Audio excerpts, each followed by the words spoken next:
Meunière বিকালের নাস্তায় আজকে দিয়েছিলাম ফ্রেঞ্চ ফ্রাই। আর ফ্রেঞ্চ ফ্রাই কিন্তু বাচ্চা থেকে বড় সবাই অনেক বেশি পছন্দ করে, তো বাচ্চাদের জন্য একটু আলাদাভাবেই আমি তৈরি করি। সো কিভাবে তৈরি করি সেটাই শেয়ার করব। এই তো ফার্স্টে কিন্তু আমি এখানে একটা মিডিয়াম সাইজের আলু নিয়ে নিছি।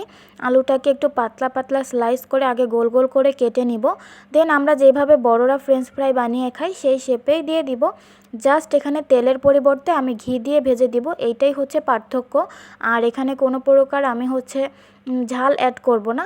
তো যাই হোক, এদিকে আমি আলুটাকে কিন্তু আগেই ভালোভাবে কেটে ধুয়ে নিছি। এখন একটু ফ্রেঞ্চ ফ্রাই শেপ দিয়ে ভালোভাবে কেটে নিব। তেলে ভাজা খাবারগুলো কিন্তু সবাই একটু বেশি পছন্দ করে, তবে বাচ্চাদের ক্ষেত্রে আমি বলবো বেশি তেল ইউজ না করে এখানে ঘি বা বাটার ইউজ করতে পারেন, সেটাই বাচ্চাদের জন্য ভালো হবে। তো আমি আজকে ফ্রেঞ্চ ফ্রাইটা ঘি দিয়েই ভেজে দেব। মুনিয়ার খাবারে আমি তেলের পরিবর্তে বেশিরভাগ টাইম ঘি ব্যবহার করি। তো আলুগুলো কেটে নিয়ে আমি কিন্তু একটু ধুয়ে পানিতে সিদ্ধ বসিয়ে দিলাম, আর এখানে সামান্য একটু লবণ দিয়ে দিছি। তো এখানে কিন্তু আমি আলুটাকে একদমই 100% সিদ্ধ করব না, জাস্ট 50% সিদ্ধ করে নেব, আর 50% ভাজতে গেলেই সিদ্ধ হয়ে যাবে। তো এই পর্যায়ে এসে কিন্তু আলুগুলো একদমই হয়ে গেছে। এখন আমি একটা প্লেটে নামিয়ে নিলাম। এবার আলুগুলোতে যাতে কোনো প্রকার কোনো পানি লেগে না থাকে, এই কারণে আমি একটা টিস্যু দিয়ে সোপ করে নিচ্ছিলাম। এইভাবে করলে কিন্তু পানিটা খুব তাড়াতাড়ি টেনে নেয়, আর অত বেশি পানি লেগে থাকে না।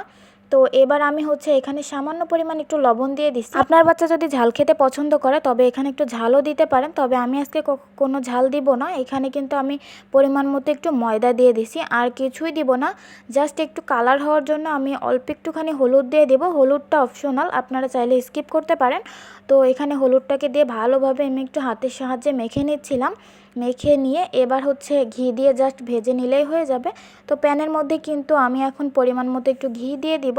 ঘিটা দিয়ে একটু চারি সাইডে ছড়িয়ে দিব যাতে সব জায়গায় লেগে থাকে।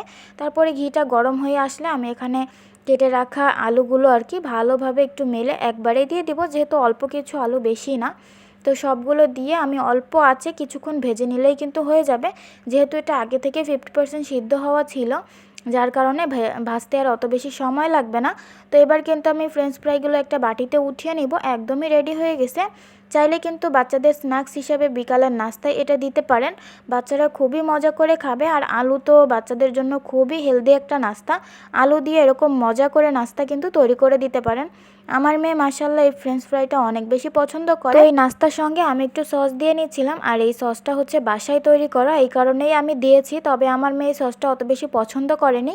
তো যাই হোক, আপনারা কিন্তু বাইরের সস একদমই বাচ্চাকে দিবেন না। যদি পারেন টমেটো দিয়ে বাসায় তৈরি করে দিতে পারেন।